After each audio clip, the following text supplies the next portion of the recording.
हाय ये झूठे बर्तन। आज ऑफिस में बहुत ज़रूरी मीटिंग थी। आते आते रात के 9 बज गए। पक्का कंफर्म था कि मुझे डांट पड़ने वाली है। सिर दर्द से फटा जा रहा था। मैं थक हार कर घर में घुसी ही थी कि देखा तो मम्मी जी और पापा जी टीवी देख रहे थे। आशीष अपना लैपटॉप लिए बैठे कुछ काम कर रहे थे। ननद समीता फ़ोन पर अपनी सहेलियों से बतिया रही थी। देखकर लग रहा था सब कुछ नॉर्मल है। चुपचाप अपने कमरे की तरफ जाने लगी तो मम्मी जी ने मुझे घूर कर देखा। उनसे नज़रें मिलाते ही मेरी नज़रें नीचे झुक गई। बस लेट आई थी, पर ऐसा लग रहा था जैसे बहुत बड़ा गुनाह करके आई हूँ। डर लग रहा था कि कहीं बम अभी न फट जाए। मैं चुपचाप नीचे नज़रें कर अपने कमरे में गई। फटाफट कपड़े बदले, हाथ मुंह धोए और कमरे से निकलकर रसोई की तरफ जाने लगी। आशीष की नज़र मेरी तरफ थी।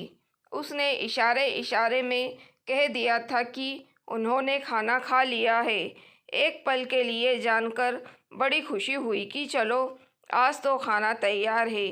नहीं तो पिछली बार तो मेरा इंतज़ार करते करते ही 10 बज गए थे। 10 बार भाषण सुने थे, वो अलग। कितना सुनाया था मम्मी जी ने कि तुम्हें जॉब करने की इजाज़त तो तभी मिली थी कि तुम पहले घर का काम संभालोगी, लेकिन तुम्हारे तो पर ही निकल आए हैं। मैंने खाना बाहर से मंगवाने के लिए कहा तो 2 लेक्चर और सुनाने को मिले। पैसा क्या कमाने लगी हो, अपने पैसों की धौंस जमाती हो। हम बाहर का नहीं खाते, खाना तो घर का में ही बनेगा। फिर 10 साढ़े 10 बजे अनन फनन में सबके लिए रोटी सब्ज़ी बनाई थी।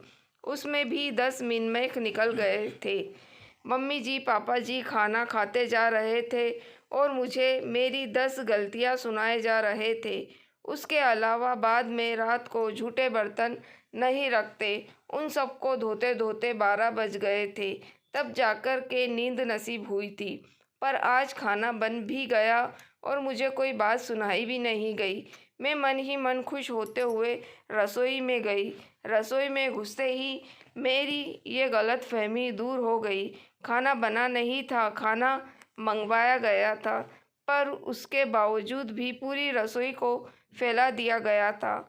देखकर लग रहा था कि जिस किसी ने भी खाना खाने के बर्तन रसोई से निकाले हैं, उसके मन में ज़रूर ये चल रहा होगा कि आज बहू को करने के लिए कुछ भी नहीं है, तो क्यों ना रसोई ही फैला दी जाए।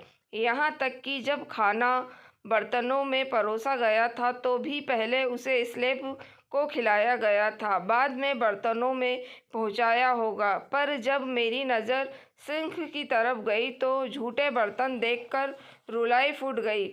ऐसा नहीं कि मैं कामचोर हूँ, पर क्या करूँ, सुबह घर से निकलती हूँ तब जो बर्तन धोकर रख जाती हूँ वो भी आने के बाद गंदे ही मिलते हैं। दिन भर घर में कुछ न कुछ सब खाते पीते रहते हैं, पर बर्तनों को धोना कोई पसंद नहीं करता।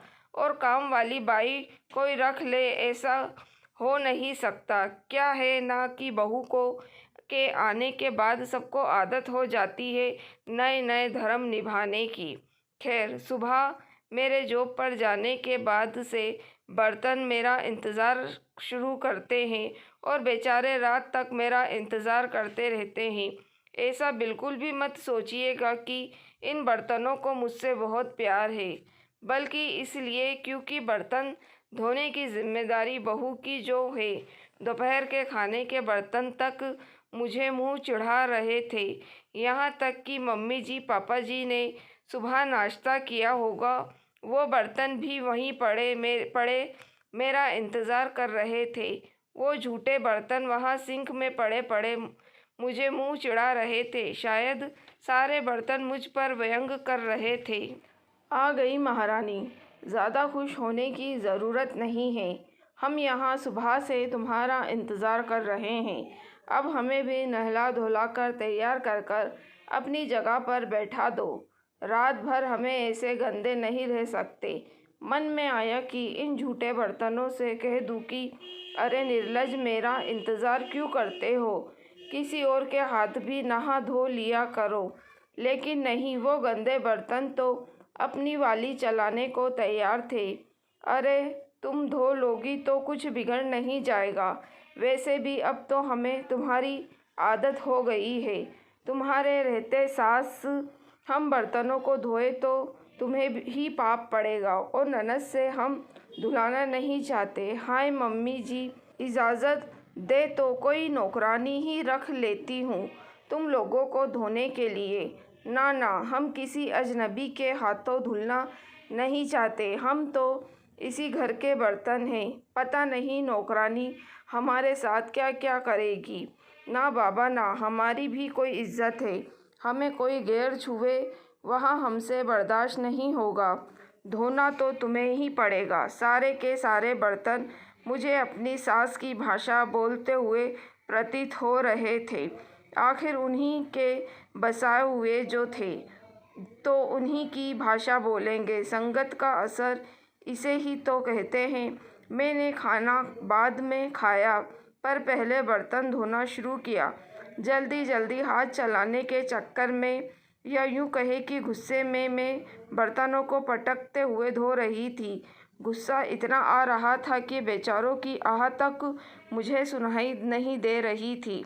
लेकिन यह क्या, मम्मी जी की प्रिय कढ़ाई गिरते समय जोर से चिल्लाई। उसकी आवाज़ सुनकर उन बर्तनों के बॉडीगार्ड मम्मी जी रसोई में आकर चिल्ला ही दी। अब क्या बर्तन तोड़ने का इरादा है? खुद लेट आई हो, ऊपर से बर्तन पटक पटक कर धो रही हो। इज्जत से काम करो, तमाशा करने की ज़रूरत नहीं है। मम्मी जी तो कहकर चली गई, पर उन बर्तनों को देखकर ऐसा महसूस हुआ कि सारे बर्तन मुझ पर हंस रहे थे। देखा, तुमसे ज़्यादा औकात तो हमारी है इस घर में। ज़रा इज्जत से दो हमें, आखिर हम तुम्हारे ससुराल वाले हैं। खैर, मैं अपना सा मुँह लेकर रह गई और उन बर्तनों को, जो कि मम्मी जी के खास रिश्तेदार थे, तो उन्हें इज्जत से धोने लगी। पर उस कढ़ाई को देखकर कि बात इज्जत पर आ गई थी। बस फैसला ले लिया था कि अब चाहे कुछ भी हो जाए, इन मुँह गंदे बर्तनों को धोने के लिए एक बर्तन धोने वाली ज़रूर लगाऊंगी। उन बर्तनों को धोकर उनकी जगह रखकर मैं अपनी विजयी मुस्कान के साथ रवाना होने लगी। मैंने एक बार पलट कर देखा तो वो बर्तन मुझे देखकर मुस्कुरा रहे थे और कह रहे थे, कर ले बेटा, तू भी अपने मन की कर ले, होगा तो वही जो हमारा बॉडीगार्ड चाहे। बाय गॉड, तन बदन में आग लग गई। झूठ नहीं कह रही हूँ। रोज़ मैं इन बर्तनों को 10 बातें सुनाती हूँ और ये मुँह मम्मी जी के मुँह लगे बर्तन मुझे 10 बातें सुनाते हैं। अब तो ऐसी आदत हो गई कि जालिम ना हो तो वो सुधरते नहीं, ना ही हम सुधरते हैं। आदत से मजबूर। कभी मैं उन्हें ज़ोर ज़ोर से पटकती हूँ तो वो कभी अपने बॉडीगार्ड मम्मी जी से मुझे डांट पड़वाते हैं। दोस्तों, अगर आपको कहानी पसंद आई है तो प्लीज़ आप मेरे चैनल वॉइस ऑफ नीलोफर को सब्सक्राइब ज़रूर कीजिएगा और मेरी वीडियो को लाइक और शेयर भी ज़रूर कीजिएगा। Thank you for watching.